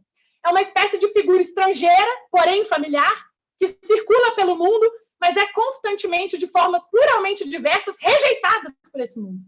Então, essas subjetividades, por exemplo, teriam um olhar diferente sobre a realidade devido às experiências vivenciadas nas interações que essas perspectivas têm com o mundo, enfim. Acho que vocês entenderam o que eu quis dizer. Uma outra ferramenta muito importante, né? Isso é tudo junto, gente. Pensar a corporealização, corpo como estratégia de acumulação e o corpo como resultado de práticas sociais profundas. A ferramenta da perspectiva dos subalternizados, mas também uma política de posicionamento. E o que significa isso? A noção de posicionalidade, que às vezes é muito mal trabalhada, enfim, de forma geral, né? É pensar que o sujeito, a sujeita, é sempre dividida, contraditória, não identidade com objeto, mas conexão parcial. Vou tentar explicar um pouco melhor, falando com essas companheiras que eu apresentei no começo. A sujeita que conhece, que vai produzir conhecimento, ela é sempre dividida e contraditória, como a Outsider Within, da Patrícia Hill Collins, ou a da Casa da Diferença, da Audre Lorde, ou a ideia do ciborgue, da Donna Haraway. Ou seja, a sujeita que pode interrogar os posicionamentos e ser responsabilizado por eles, né? Porque a política da posicionalidade é uma política de produção do conhecimento responsável. E aqui a diferença, a ideia da diferença, o que ela quer dizer, né? A diferença deve ser vista não como um valor em si, gente. Nossa, que diferente, sou diferente. Não, não é isso. A diferença deve ser vista como uma multiplicidade heterogênea, simultânea, né? De simultaneidades que são necessárias e não passíveis de serem exprimidas em listas cumulativas, como muitas vezes o campo jurídico faz com a ideia de interseccionalidade da Kimberlé Crenshaw. A sujeita que conhece é parcial em todas as suas formas. Ela é nunca acabada, completa, dada ou original. Ela é sempre construída, alinhavada de maneira imperfeita. Se ela é imperfeita, aí que está a parada mais legal. Se a sujeita é imperfeita, inacabada, finita, ela pode se juntar com o outro. Ela não vai pretender ser o outro. Ela não vai representar o outro. Ela vai tentar estar com o outro, juntar-se com o outro, justamente porque ela é finita. Aí que está a parada, a sacada legal da posicionalidade. Eis a promessa da objetividade que a perspectiva situada da posicionalidade promete. A sujeita que conhece não procura a posição de identidade com o objeto, mas de conexão parcial. E a conexão parcial é sinônimo de objetividade. A objetividade possível é a que é resultado. Ou seja, a objetividade, para quem não está entendendo o que eu estou querendo dizer, é a verdade. A verdade, a objetividade possível, ela é sempre o resultado de uma conexão parcial. Ou seja, a gente não está perseguindo a parcialidade em si mesma, mas as possibilidades de conexões e aberturas inesperadas que o conhecimento situado oferece. Como vai contar a Conceição Evaristo no Becos da Memória, como vai contar a Elvira Vínia no livro Como se estivéssemos em Calimpsestos de Putas.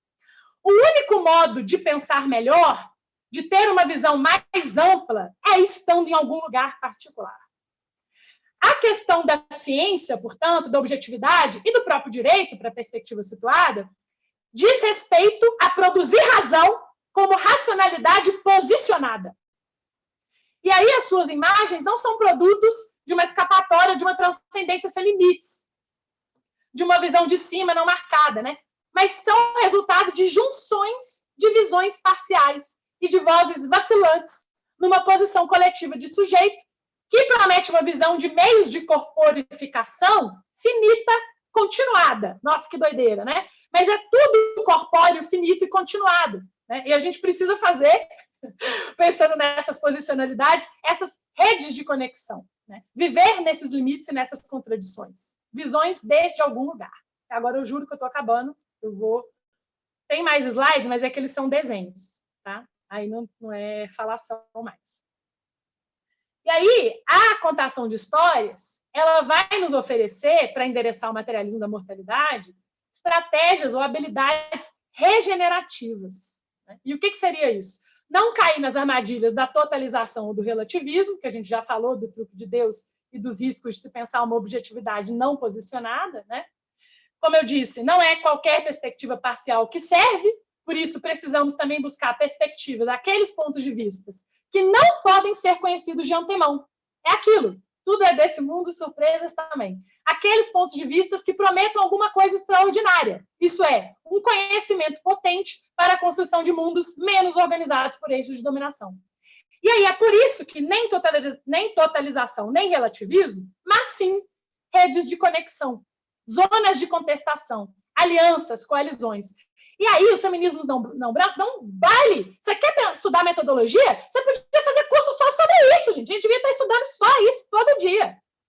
O conhecimento situado como zona de contestação é pensar que os saberes, não é pensar o conhecimento com C maiúsculo, mas é uma conexão entre os diferentes campos de saber. Não é abandonar a técnica. A gente não quer desistir da vacina, da tecnologia, do laboratório. Não é isso. Mas é colocá-los em redes de conexão com outros saberes, né? Saberes que sejam contestáveis e em contestação, que nos permitam elevar nossa consciência um com os outros. E elevar nossa consciência um com os outros de forma que a gente perceba que a gente precisa estar com os outros. De reconhecermos os processos de alienação e construirmos outras práticas. De nos organizarmos e nos recompormos. A gente precisa se recompor. Não é à toa, gente. Não é à toa, não é por acaso que essas feministas trabalham com a ideia de consciência. Não é coincidência. A ideia de consciência aqui tem a ver com o fato de que a consciência é também prática. A elevação de consciência precisa de práticas regenerativas posicionadas, situadas. E aí a gente pode falar, não vai dar tempo de eu citar e pormenorizar agora, né? Mas aí a gente vai ter todo o curso de escrevências para falar também sobre elas. Mas a ideia de consciência de oposição da Attila Sandoval, que ela vai falar, não adianta buscar identidade na ideia de mulher. Oi, feminismo, desiste! Para de buscar identidade numa ideia de mulher, numa ideia biológica ou social de mulher que seja. A questão é a oposição. O que nos une é a oposição. Genial essa mulher.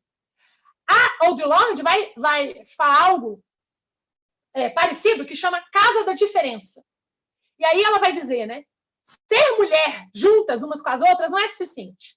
A gente era diferente. Ser garotas gays juntas não era suficiente. A gente era diferente. Ser negras juntas não era suficiente. A gente era diferente. Ser mulher negra junta não era suficiente. Ser negra sapatona junta não era suficiente. Era diferente. Levou algum tempo, e ela vai dizer, para que a formulação fosse que o nosso lugar era a própria casa da diferença. E não a segurança em alguma diferença em particular. Gente, olha esse fax que a Audre Lorde passou e que deveria ter transformado o mundo inteiro depois disso, né? A questão não é identidade essencialista. Quem chama essa galera de identitário não entendeu nada. Não entendeu nada. Tem que pegar o meme lá do Caetano e falar, você é burro. Olha o que ela está falando. O nosso lugar era a própria casa da diferença e não a segurança de alguma diferença em particular.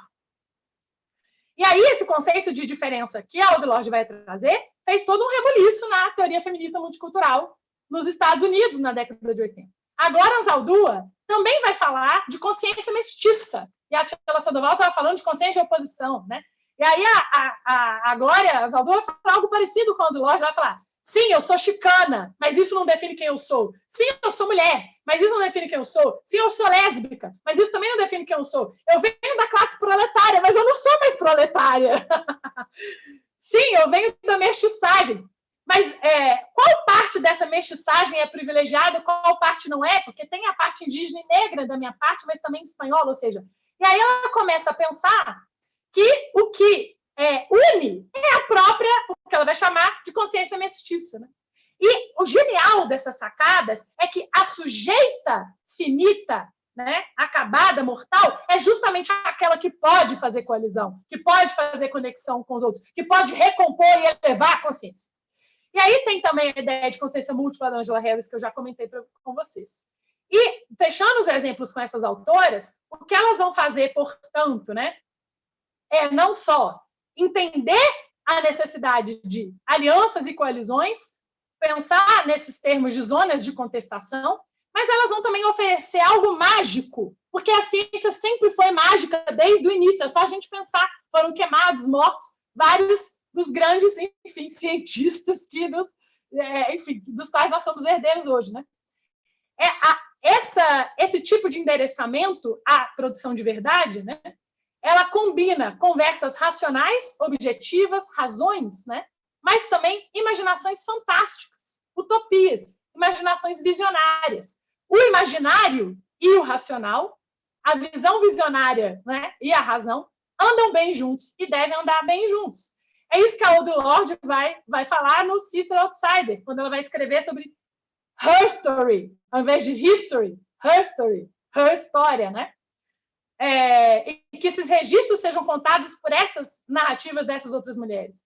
É o que a Sandra Harding vai chamar de ciência sucessora, como uma espécie de um elemento fantástico da esperança por um conhecimento transformador, mas que não perca a importância do rigor, da avaliação crítica, etc. Né? Que a Conceição Evaristo chama de escrevivências, né? Uma forma de confundir narrador e personagem, evocando através de uma outra, né, que é o si, memórias, lembranças, vivências de uma outra vida, para falar também sobre o presente. Outsider Within, da Patricia Hill Collins, a escrita ciborgue da Donna Haraway, a quem eu sou muito cara, inclusive. Né? Enfim, esses métodos e essas contações de história, o que elas são capazes de fazer? Elas são capazes de abalar essa ideia de que o conhecimento tem uma origem definida, tem uma origem, ele nasceu em algum lugar, aqui nasceu, tal, né? E a lógica da descoberta. Né? A gente precisa abraçar a contingência no sentido de que nós não temos o controle final. Nós não temos o controle final de tudo. O conhecimento é sempre parcial, nós somos finitos e mortais. Por isso, a gente precisa abraçar espaços e dar espaços para surpresas e ironias. Eu não vou falar mais, mas eu vou só mostrar que quer dizer, eu estou falando já, ou seja, uma contradição, mas o duplo da ficção que eu ia elencar é justamente isso.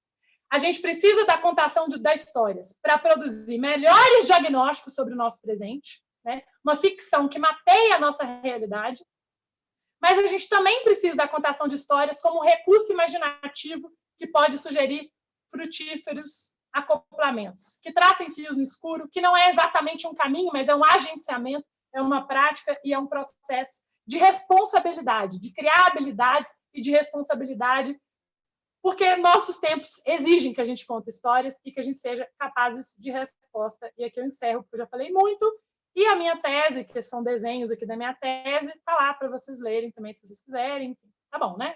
Chega, gente.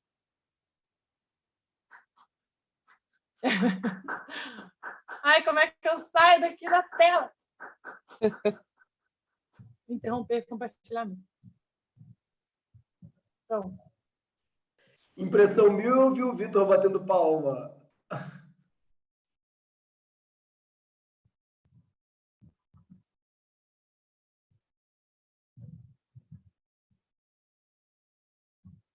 Felipe está sem áudio. Você está sem áudio, quer falar? Não, só para aplaudir. Faço Tá. as palmas do Vitor. Júlia, posso começar, Felipe? Eu queria começar dizendo que é um privilégio, apesar de você achar que você grita, uma professora que grita às 7 horas da noite, 7h30, de uma quinta-feira, num final de período. Assim, eu realmente acho um privilégio, porque eu faço a mesma faculdade que vocês dão aula e a gente tem recebido uma qualidade de aula muito arrastada e também, assim, professores que estão muito satisfeitos com o curso, assim, na maneira que está sendo, nesse arrumadinho de 2 anos que a gente está tendo de não se ver, de não se comunicar.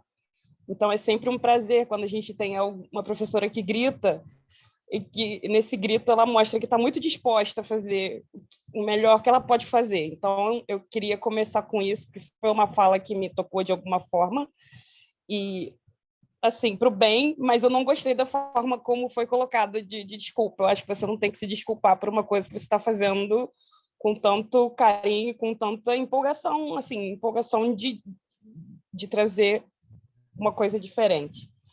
Eu vou fazer eu vou tecer alguns comentários sobre a fala da Júlia, mas eu queria aí quem vai pedir desculpa sou eu, porque eu não sou professora universitária e eu acho que eu vou ser o maior fracasso como professora universitária, no sentido de que eu não consigo falar da maneira que eles falam. Então, eu vou falar bastante tranquila, bastante calma, porque eu passei quase uma década e meia da minha vida dando aula para crianças e adolescentes, e tudo que eu falo mastigado, eu falo para qualquer pessoa entender, e essa é a minha questão também com o Felipe. Tipo, eu estou escrevendo bem, eu estou escrevendo de algum jeito que não seja completamente informal, mas que também não tenha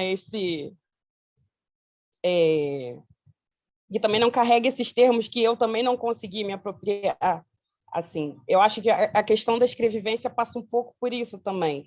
A gente, como aluno de direito, fica muito... Eu acho que a gente tem sempre uma primeira... Pelo menos isso aconteceu comigo, no noturno eu vejo bastante, que é um primeiro contato com o direito que nos afasta, assim. E nos afasta e várias pessoas desistem ou dizem que não vão continuar porque as possibilidades de trabalho parecem ser, assim, unas e muito distantes do que a gente imagina que possam ser. Ou seja, realmente você tem que saber o que é aluvião, você tem que falar em que pese qualquer coisa, você tem que usar alguns jargões, você tem que usar axioma, ainda que você não saiba o que significa, né?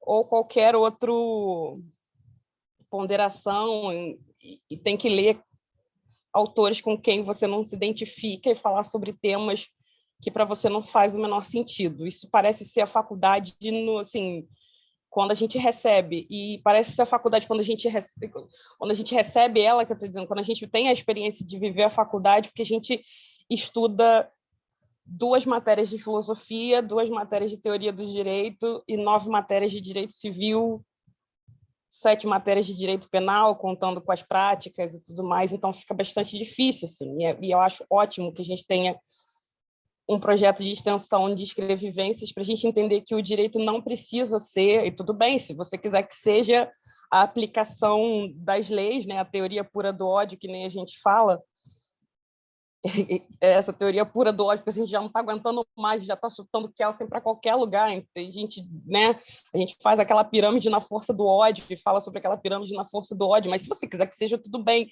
Mas é que eu acho que o direito ele passa a deixar a gente desabrigado quando ele começa a se tornar só isso. E a fala da Júlia e a sua também, Felipe, o que vocês esperam é muito importante até para recuperar, assim, para resgatar a gente desse espaço de não reconhecimento do que a gente está fazendo, assim, da nossa potência enquanto alunos de direito, para a gente achar que tem alguma importância no que a gente faz. Eu vim de uma outra experiência, já vim como professora e eu me senti muito perdida durante um tempo, tipo, ok, eu gosto muito disso que eu faço, eu gosto muito disso que eu estudo, mas como eu vou aplicar isso que eu estou estudando de uma forma que eu não me perca daquilo que eu fazia já quando eu era professora, assim, de ter esse contato, de ter esse valor, assim, né? Tipo, de ter valor nas coisas que eu faço, né? Como é que eu não me robotizo dentro desse cenário que é extremamente robótico? E eu acredito que a minha monografia, a escolha do meu tema, por mais difícil que seja, a gente já discutiu isso bastante, eu e você, eu já quis desistir 750 vezes e falar sobre a cláusula X no contrato de Y, porque, gente, é muito mais fácil. Inclusive, se alguém estivesse formando, faça sobre a cláusula X no contrato de alguma coisa, é muito mais fácil. E eu decidi falar sobre direito e loucura e racismo e ao mesmo tempo que foi um processo que me machucou bastante, foi um processo também de resgate, assim, até de dores minhas, assim, até de eu começar a entender o porquê que eu sentia as coisas que eu sentia, o porquê que eu estava tão doída, o porquê que eu estava precisando de auxílio psiquiátrico, por que aquele auxílio psiquiátrico que eu estava recebendo também não era suficiente, e eu fui resgatando, como eu disse na minha monografia, no começo, assim, nos agradecimentos e na dedicatória, eu fui resgatando a minha própria ancestralidade na busca do trabalho, assim, contando as histórias de outras pessoas e tentando mostrar como o direito se infiltrava nas histórias daquelas pessoas. Não é um direito pelo direito, o direito como um instrumento que, no meu caso, não ajudou a vida de determinadas pessoas a serem minimamente dignas. Então, eu acho que o seu trabalho, Júlia, e o seu trabalho, Felipe, de todas as professoras e professores que estão aqui, é essencial. Gostaria que vocês continuassem assim, muitos anos com esse projeto de extensão. Vou participar, porque a gente tem um clube de fãs do Felipe, e eu percebi que tem outro clube de fãs da Júlia, né? São sempre... É muito... Gente, é muito coisa de high school isso. É o clube de fãs dos professores. E pode se inscrever, é muito válido. E eu acho que esse ensino pelo afeto que vocês fazem, junto com as noções que a gente vai aprender de escrevivências, vão ajudar muito com que a gente, assim, com que a gente se torne não só juristas, assim, mas como pessoas, profissionais, pesquisadores melhores, assim, que entendem sei lá, o motivo, as motivações e entende o porquê que está fazendo isso. Eu acho que é a grande questão, assim, a questão que faz a gente continuar, né? É entender o porquê, entender se vale a pena a gente continuar fazendo o que está fazendo. Vocês me desculpem, vocês perceberam que eu realmente não tenho esse dom de falar e esse dom de falar as palavras, né, os termos científicos, acadêmicos, de forma super organizada que eles têm. Eu não sei se quero ter, porque de alguma maneira foi o que me afastou muito da universidade durante muito tempo. Não entendeu o que era rizoma, não entendeu o que era isso, não entendeu o que era aquilo, o que era experiência, que era... Não consigo. Empirismo... Não, empirismo eu sei, mas eu estou brincando. Então, se vocês estiverem se sentindo ainda deslocados, eu convido que vocês continuem, porque a gente é um espaço que vai nos abrigar de uma forma ou de outra. Eu acho que é isso. Ana, só vou fazer uma retificação na tua fala, que você disse em relação a não saber se é uma boa professora. Você é uma das professoras mais brilhantes que eu já conheci. Seguramente, né, aprendo muito mais com você do que você terá aprendido eventualmente comigo ou no circo. Aliás, às vezes eu fico pensando, né? Eu fico ouvindo você, fico ouvindo a turma, né? A Mila, o Gabriel, o Carlos. Eu falo, gente, eu ainda sou pago para isso. Quer dizer, eu ainda recebo para ter esse prazer e essa oportunidade que é conviver com vocês, né? É algo que eu faria na verdade, é algo não só que eu faria de graça, mas pelo qual eu pagaria.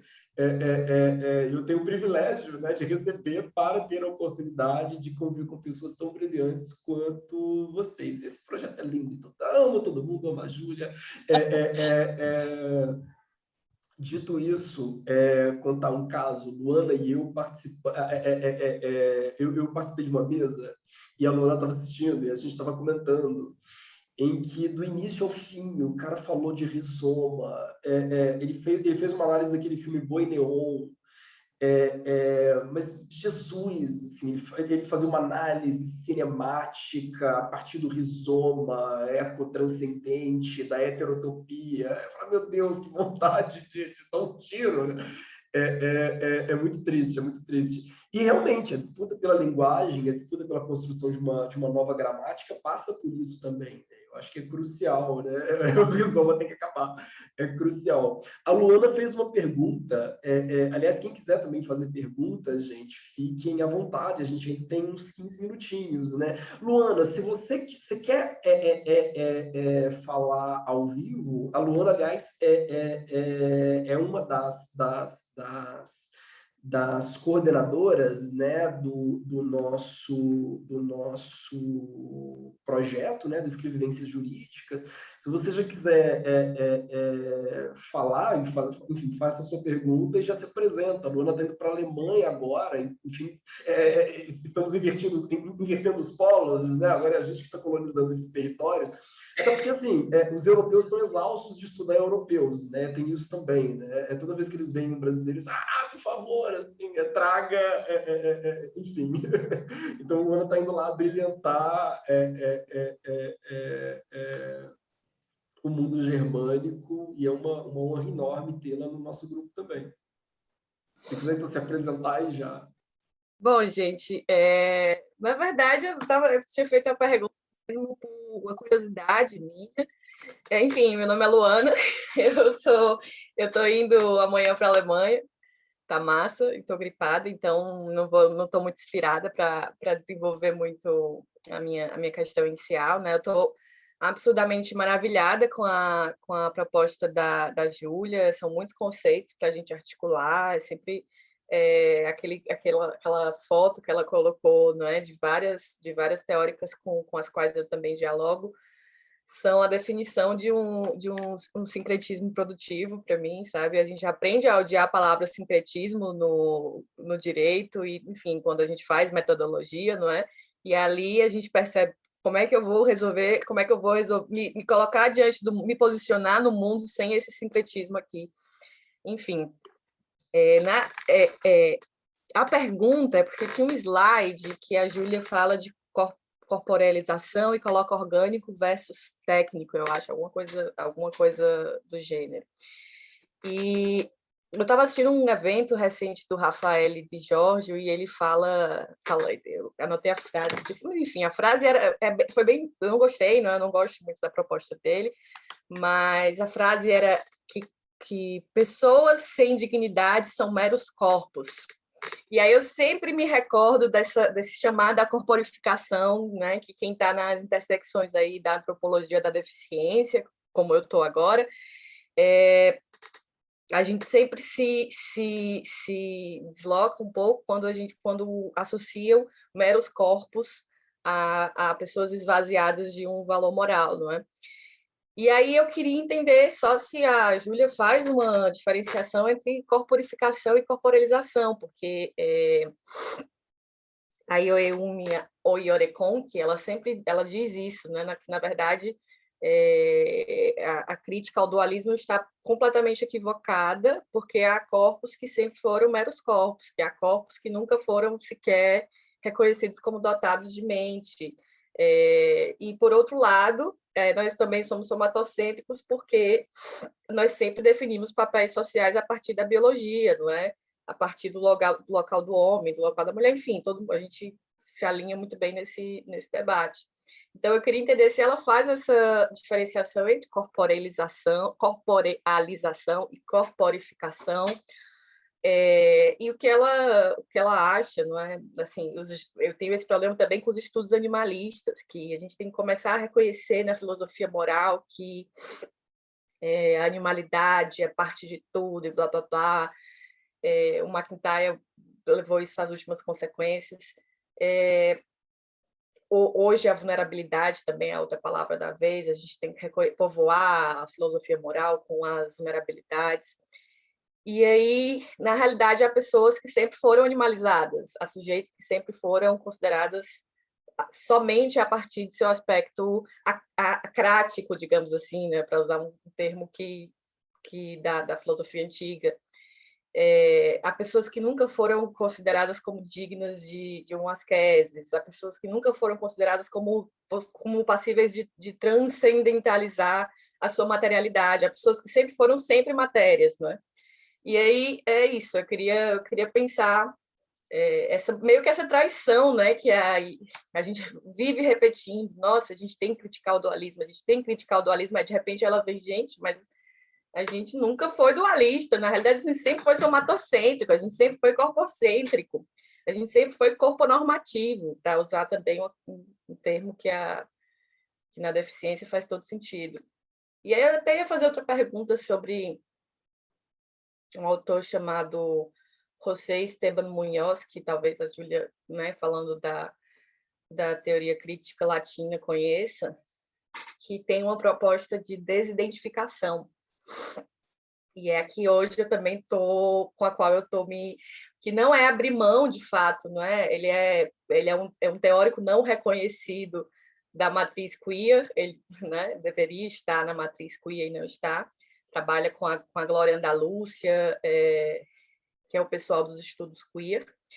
E a ideia da desidentificação é essa de que, principalmente anterior à interseccionalidade, inclusive, é essa de que é possível não abrir mão de identidades, de fato, mas a partir dessas identidades que se encontram em corpos múltiplos, digamos assim, em corpos com mulheres, não é? O caso que ele utiliza especificamente são pessoas queer latinas na década de 80. Se essa não seria, essa ideia da desidentificação não seria uma proposta de não abrir mão de alguns ganhos positivos das teorias identitaristas, ganhos estes que os teóricos críticos raciais não querem perder, em grande medida não querem perder esses ganhos que a afirmação da identidade trouxe, e ainda assim possibilitar algumas pontes, não é? Pontes entre locais diferentes de identidades. E aí, enfim, né? Sempre essa tensão, eu acho que os estudos críticos raciais sempre colocaram com os estudos jurídicos críticos tradicionais, digamos assim, né? A gente não pode, tem pessoas que não podem abrir mão, tem sujeitos que não podem abrir mão de afirmar uma identidade. O Felipe sempre fala da frase da Patricia Williams, né?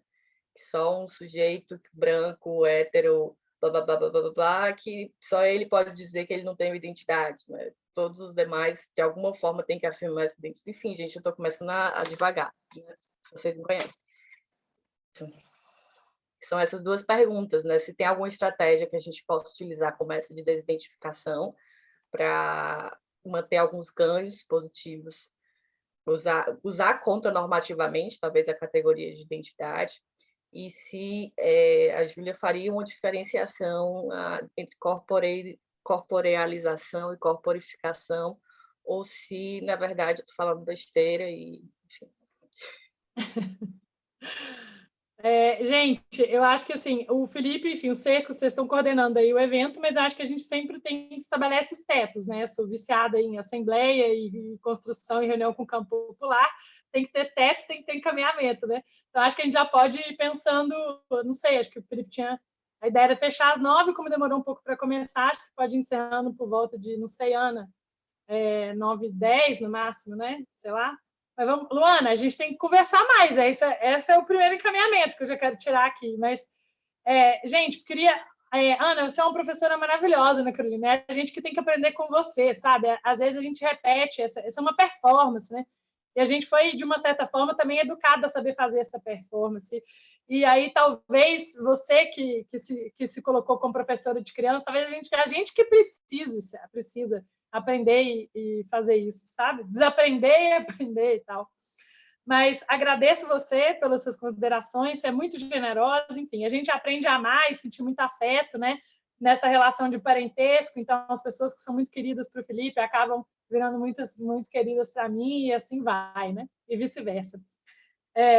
Te agradeço também, Felipe, e vocês todos pelas considerações. Acho que a Luana falou uma coisa que eu achei graça, porque como eu disse, né, eu não sei fazer slides, então é isso. O Felipe pediu, ia ser tudo uma grande zona. E, na verdade, essa grande zona como método tem a ver também com uma das coisas que eu trabalho bastante, já que nós estamos falando de direito e arte, que é a antropofagia, né? E a antropofagia como método, a gente pode pensar aí também o sincretismo antropofágico, a zona antropofágica como uma espécie de método, né? Eu gosto muito de pensar isso, porque eu acho que a ideia de devoração, de deglutir, de transgredir, de dobrar, de comer, regurgitar, enfim, eu acho que elas fazem mais sentido. Eu acho que na América Latina, sei lá como a gente vai chamar, a gente tem muitos repertórios na arte, na literatura, enfim, de forma geral, na ciência, nas razões para endereçar essas coisas, para endereçar a multiplicidade, endereçar essas zonas de contestação, fazer essas zonas de contestação, esses diferentes saberes e tal.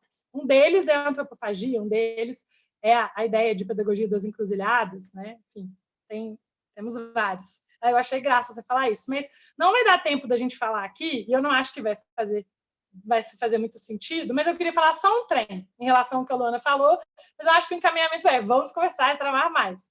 Mas eu queria falar só um trem. Não deu tempo, e não ia dar tempo de eu falar aqui, da questão do anti-humanismo, ou pós-humanismo, ou da questão como endereçar a crise ecológica com a contação de histórias, como a catástrofe climática, a própria pandemia, né, ela tem um efeito epistêmico também, ontológico, para a gente entender o mundo, a gente mesmo, enfim, né? Isso não vai dar, mas a gente precisa, eu acho, Luana, com uma maneira muito vigilante, lembrar que isso tem que estar em alguma medida, né? E entender que quando a gente está falando corpos também, nós não estamos falando só de corpos humanos, estamos falando de não humanos, mas aí a galera vai começar a achar o que está acontecendo aqui, entendeu? São 9h08 da noite, começaram a falar de não humanos e... entendeu? Então, não sei, acho que a gente pode pensar como discutir isso em outros momentos também. Teremos uma mesa sobre isso com a Mariana Colares. Então, ótimo. Aí a gente... Enfim, mas é isso. A gente precisa realmente pensar isso que você disse sobre os corpos. Eu acho que a Donna Haraway, que era com quem eu estava usando o termo corporealização, ela faz essa diferença, está pensando os corpos de forma orgânica e tecnológica, né? Então, acho que isso, com a diferença que você fez com corporificação, faz todo sentido. E aí não sou eu não acho nada, não faço nada, eu nem sei. Eu nem sei se eu entendi direito o que eu li, gente. Eu estou, enfim... É tudo em zona, é tudo experiência aqui.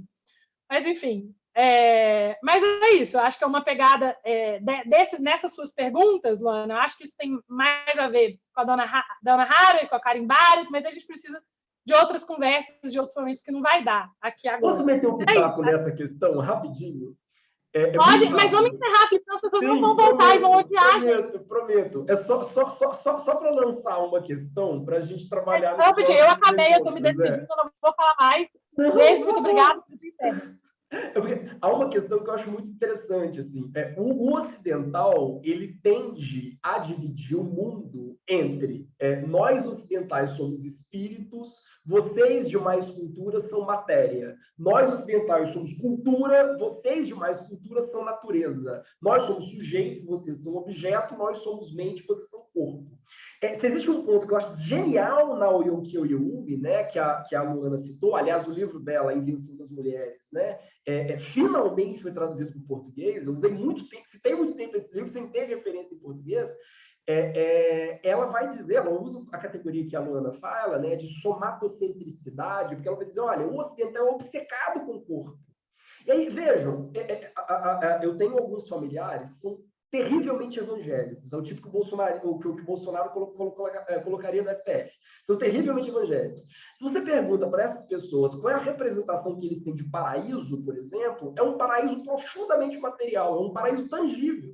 Se você pergunta para um hindu, né, qual é a representação dele de paraíso, é uma representação muito menos material, ela é muito menos física do que a representação ocidental de paraíso. O mundo ocidental ele tem uma percepção escandalosamente material, materialista mesmo, inclusive do mundo espiritual. O mundo espiritual dele é profundamente visual, ele é tátil. Isso é muito interessante. Mas, ao mesmo tempo, né, e há uma questão que eu acho que é curiosa, o ocidental ele sempre acredita que ele sempre espera um corpo de glória, né, para usar a expressão que está na Bíblia, né, do Paulo. A referência dele é sempre um corpo de glória, sempre um corpo perfeito, porque como diz o Chico Buarque, é um corpo sem orifícios. É um corpo que ele não é maculado por dejetos, por restos, né? Um corpo hiperindividualizado, é um corpo que ele não tem bactérias, ele é livre de contaminações, né? Ele espera um corpo que é um corpo, enfim, anatomicamente modelado, né? Quase que uma escultura grega, né? Eu acho que quando a gente debate essa recorporificação, é para pensar um corpo que seja o corpo dos dejetos, o corpo enfim, das ranhuras, dos machucados, das feridas, né? Esse corpo que ele não é esse corpo hiperindividualizado, né? Mas eu não sei, acho que é uma questão que a gente pode ir debatendo ao longo dos encontros, que é um tema que eu gosto muito. Eu só queria citar 2 comentários aqui, porque eu adoro ler as caixas de comentário. Peraí, rapidinho.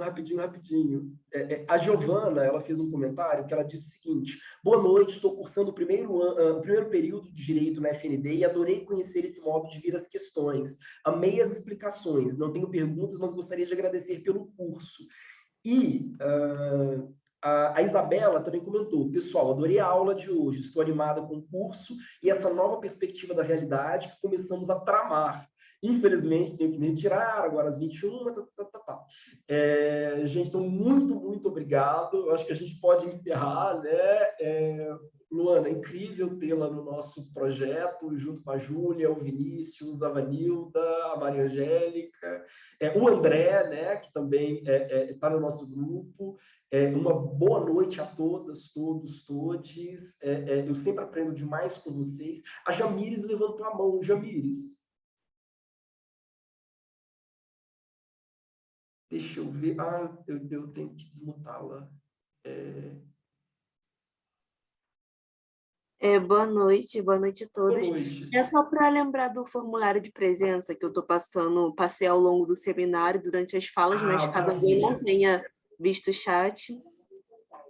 Não, perfeito, obrigado. Bom, gente, é isso. Não esqueçam de assinar o formulário. Já vou encerrar a gravação e uma boa noite a todos. Fiquem com os deuses, com os orixás. Hoje em dia São Sebastião, né? Que corresponde, né, também enfim, deixa pra lá. Então vamos encerrar. Boa noite. Oxóssi. Bom, enfim, boa noite.